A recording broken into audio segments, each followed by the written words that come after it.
अमर life consultant में आपका स्वागत है दोस्तों। मैं हूं अमर सिंह चौहान। आज हम एक जो वीडियो बना रहे हैं वो युवाओं के और छात्रों के लिए बाद में काम आएगा, लेकिन आज का वीडियो हम नवरात्रि स्पेशल के लिए हम बना रहे हैं। जो 65 एंड एवो उम्र के हैं, 65 साल और उससे बड़ी उम्र के हैं, उन वरिष्ठ नागरिकों के लिए, सीनियर सिटीजन के लिए वीडियो बना रहे हैं।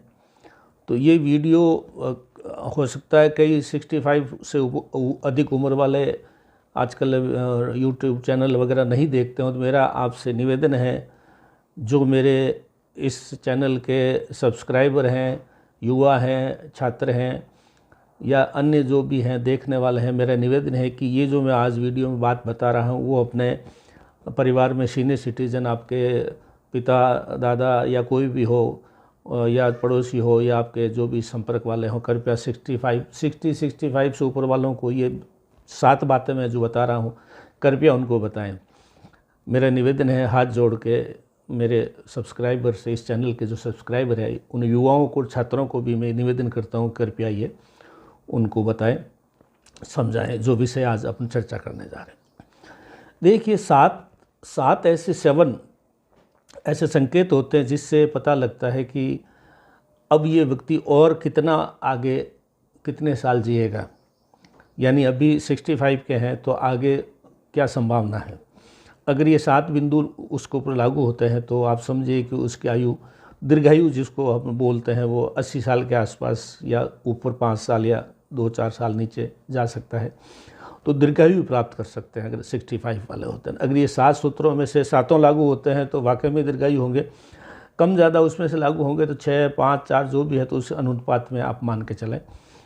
सबसे पहले है चलने का तरीका। जैसे जैसे आयु बढ़ती है, सबसे पहले पाँव से ही बुढ़ापा शुरू होता है।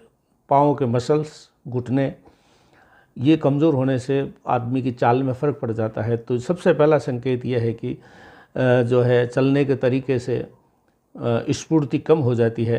मांसपेशियों की ताकत और हृदय गति, सुस्त चाल, टहलने की आदत नहीं होने की वजह से सबसे पहले पाँव के ऊपर चलने के तरीके पे असर पड़ता है। तो पहला बिंदु, अगर चलने के तरीके में फ़र्क आ गया है 65 एंड एबव वालों के, तो आप देखिए कि उसमें सुधार करना है।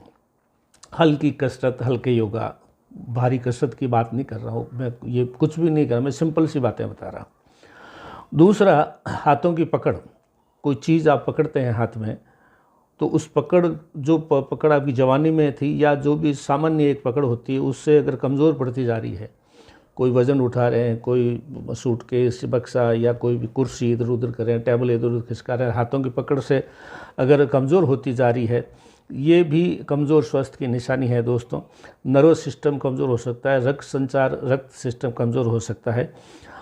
तो इसके लिए भी कसरत करें। नॉर्मली जो ऐसे हाथों की कसरत होती है, या बॉल हाथ में लेके ऐसे दबाना करना, गीले कपड़े को निचोड़ना, ये कसरत करके आप अपने हाथों की पकड़ को वापस ठीक कर सकते हैं।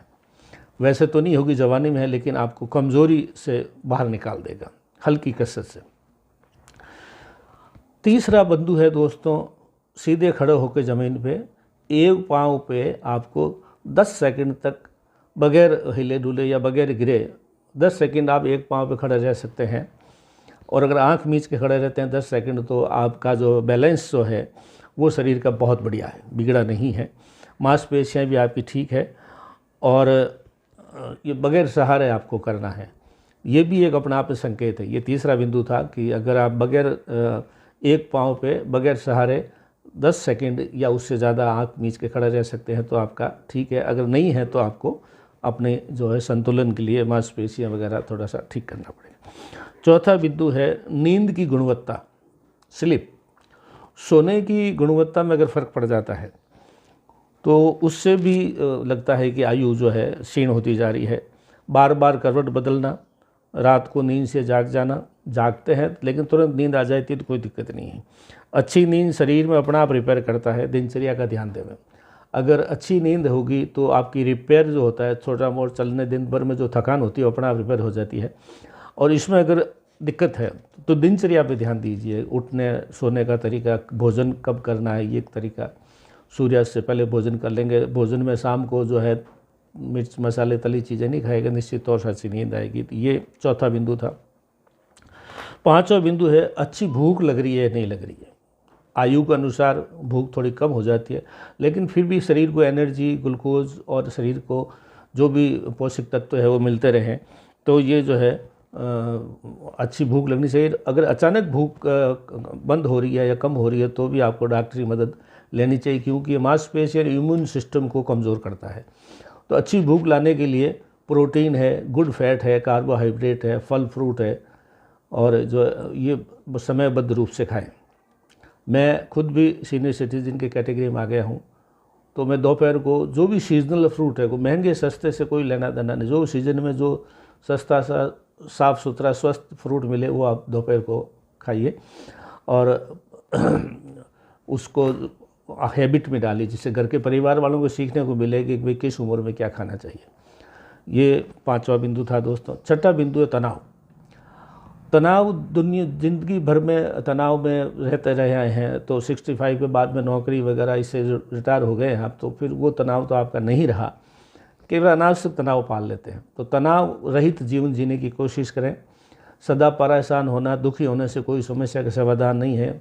ये दुनिया भगवान चलाता, हम नहीं चलाते हैं। तो भगवान की जिम्मेदारी आप अपने कंधों में मत लें, आराम से जीवन जिए और जैसे भी चल रहा है चलने दें। अगर ज़्यादातर अधिक तनाव में रहेंगे तो बीपी की बीमारी, दिल की है, स्ट्रोक वगैरह है। इसके लिए योगा, गहरी सांस, मेडिटेशन, ये सबसे बढ़िया सुकून वाली चीज़ें हैं। पुरानी फिल्मों गाने सुने, पुरानी फिल्म लगा के देखें, ये सबसे अच्छा तनाव घटाने का तरीका। जो भी आपका पसंद के गाने हैं, पसंद की कोई पुरानी फिल्म रही हो, बार बार देखिए, उसमें कोई दिक्कत नहीं है। तो ये इससे लाभ मिलेगा। सातवां बिंदु है दोस्तों सीनियर सिटीजन के लिए सामाजिक जुड़ाव। असामाजिक न बनाएं।